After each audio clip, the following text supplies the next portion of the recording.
Thank I you. want to shift gears just a little bit and talk to you about some challenges with the permitting process and hopefully inspire your review and get some positive momentum going in the right direction. And I have had some challenges, and I will say that your staff has been very helpful in us resolving them, but I think there's more of a systemic problem here and would like to get to the bottom of it.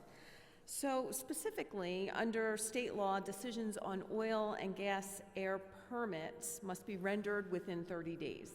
The Air Pollution Control Act requires it.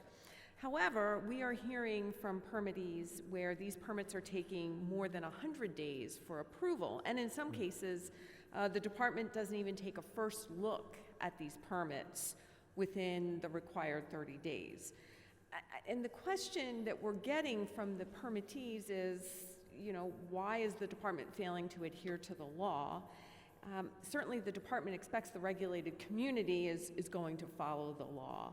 So what seems to be the challenge? Is this a result of people working at home? Is this a resource issue?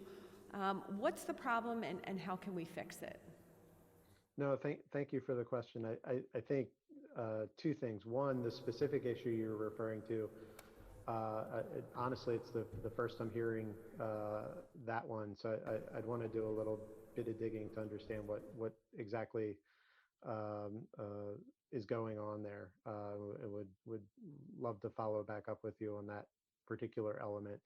I'd say on the whole, what we've seen is very a lot of success in getting permits out during the pandemic, even with temporarily suspending our permit decision guarantee. We were still meeting that 94% of the cases overall. I know tracking it week to week, it was up as high as 97, 98. A couple of those weeks, we did over 31,000 permit applications during the pandemic. And as I said, those that meet a permit decision guarantee number, the vast majority of those are meeting those timeframes. Well, certainly we would look forward to working with you to make sure that the permit process works effectively and that not only the permittees but the department follows the law. So I appreciate that, Mr. Secretary. Yeah. Talking a little more about financial issues within the department, back in 2017, the Commonwealth received funds under the settlement with Volkswagen, and it was found that Volkswagen used software to hide that its diesel-powered vehicles did not meet emission standards under normal operating conditions. There was $30.4 million in the settlement for environmental damages. And my understanding is that money was spent. Would like to know how exactly that money was spent. And then the lawsuit also awarded the Commonwealth $118.6 million as part of the associated consent decrees. And that money has been put into a trust.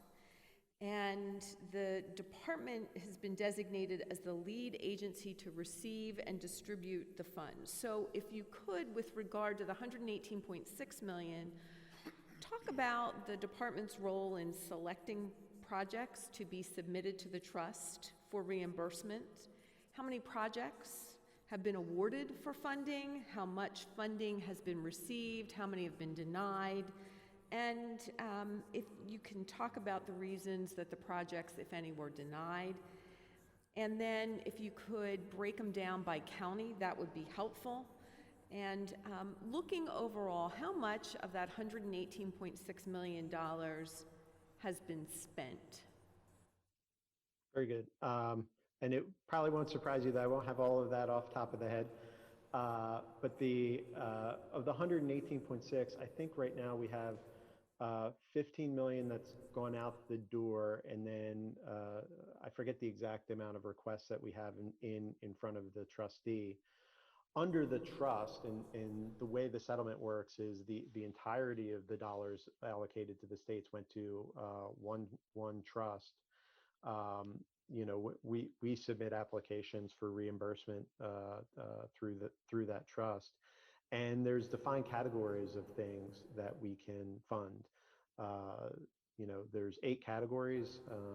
I think we are one of the few states that is actually doing all 8 of those categories of things, and it's everything from trucks and buses to passenger vehicles to cargo equipment, tugboats. There's a lot of things that we are covering. There's an application process that each of those goes through, and that's available through the department's website when we have those applications open rather, that people can access those dollars, submit for funding.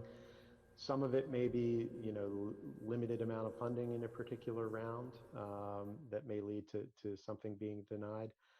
We've had some where I know things that were within the application were things that were ineligible for funding, or that they didn't meet some threshold.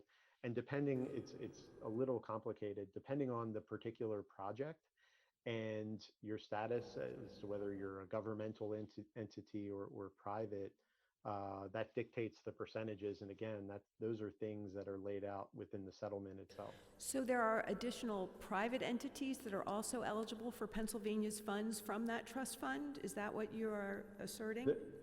They apply to us through that, yes. So the state is not necessarily entitled to that total $118.6 million.